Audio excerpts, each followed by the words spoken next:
Hello বন্ধুরা, আশা করি তোমরা সবাই ভালো আছো এবং সুস্থ আছো। আজকে তোমাদের কাছে অ্যানিমেটেড সিরিজে আরেকটা টপিক নিয়ে এসেছি, যেটা হচ্ছে আজকে তোমাদেরকে দেখাতে চলেছি। যেটা হচ্ছে কিড স্টোরি লেখার নিয়ম। মানে বাচ্চাদের স্টোরি আর বড়দের স্টোরি না অনেক আলাদা হয়। তো বাচ্চাদের স্টোরি কিভাবে লিখতে হয়, কতগুলো পয়েন্ট আমি তুলে ধরেছি। সেই পয়েন্টগুলো তোমরা জানলে তোমরা অবশ্যই কিড স্টোরি খুব ইজিলিভাবে লিখতে পারবে। তো দেরি না করে শুরু করা যাক আজকের ভিডিও। তো কিড স্টোরি লিখতে গেলে সবচেয়ে ইম্পর্টেন্ট জিনিস হলো যেটা হচ্ছে simple idea, clear emotions, fun visual, easy lesson. শিশুরা কমপ্লিকেটেড স্টোরি না বুঝে ক্লিয়ার ফিলিং খুব তাড়াতাড়ি বোঝে।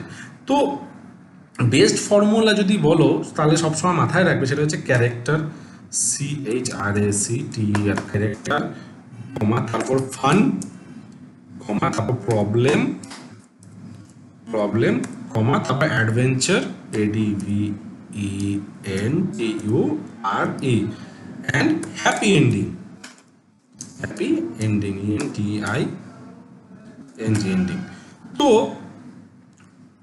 তারপরে যেটা হচ্ছে এই এতগুলো জিনিসের পরে যদি বলি, সেটা হচ্ছে যে ফার্স্ট, ঠিক আছে, বাচ্চাদের জন্য যেটা হচ্ছে সেটা সবার প্রথম তোমরা বানাবে সেটা হচ্ছে একটা কিউট ক্যারেক্টার, কিউট ক্যারেক্টার। আচ্ছা, আমি এটা 2 নম্বর পয়েন্ট করি।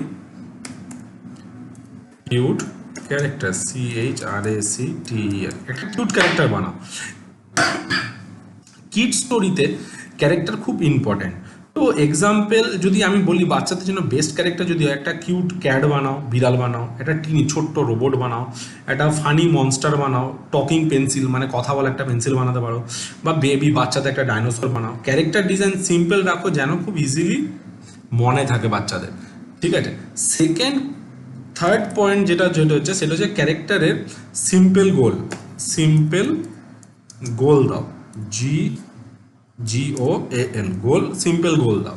মানে গোল ইজি হতে হবে, যেমন আইসক্রিম খেতে চায়, ফ্রেন্ড বানাতে চায়, বেলুন বাঁচাতে চায়, ফ্লাইং শিখতে চায়, আকাশে উড়তে শিখতে চায়, হ্যাঁ, যাতে বাচ্চারা খুব ইনস্ট্যান্ট বুঝতে পারে, ঠিক আছে।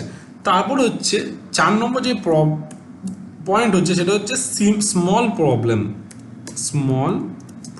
দাও, PROBLE, প্রবলেম দাও। প্রবলেম স্ক্যারি না, ফান হওয়া ভালো, মানে একটু ভয়ের কিছু না দিয়ে একটু মজাদার দাও। কারণ মনে করো বেলুন উড়ে গেল, আইসক্রিম পড়ে গেল, ডাইনোসর চিল্লাতে পারে না, তো এরকম কিছু দাও। 5 নম্বর পয়েন্ট যেটা হচ্ছে আমার কাছে মনে হয়েছে, ঠিক আছে, সেটা হচ্ছে অ্যাডভেঞ্চার বা funny action, ADVENTURE, adventure, comma funny action, FUNNY action, ACTION action. এখানে মনে করো রানিং, স্লিপিং মানে দৌড়াচ্ছে, ঘুমোচ্ছে, মানে মজাদার রিয়াকশন দাও, ভিজুয়াল কমেডি মানে দেখে যেন মনে হয় একটু হাস্যকর জিনিস ব্যবহার করো, ঠিক আছে, তাহলে খুব ভালো লাগবে। তারপর 6 নম্বর যেটা পয়েন্ট হচ্ছে, যেটা আমার কাছে মনে হয়েছে সেটা হচ্ছে হ্যাপি এন্ডিং দাও, happy ending, ENDING, happy ending.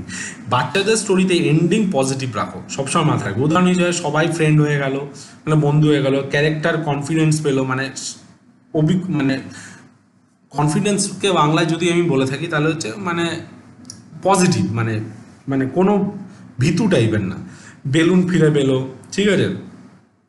তো এই ধরনের এক্সাম্পল তুমি রাখতে পারো। তো একটা গোল্ডেন রুলস বাচ্চাদের জন্য যদি তোমাকে আমি বলি তোমাদেরকে, ঠিক আছে, সবসময় সিম্পল রাখো, এক স্টোরিতে মেন আইডিয়া রাখো, ব্রাইট ইমোশন ব্যবহার করো, happy, funny, curious, cute surprise, dialogue কম দাও, ভিজুয়ালি স্টোরি টেলিংটা বেশি করো।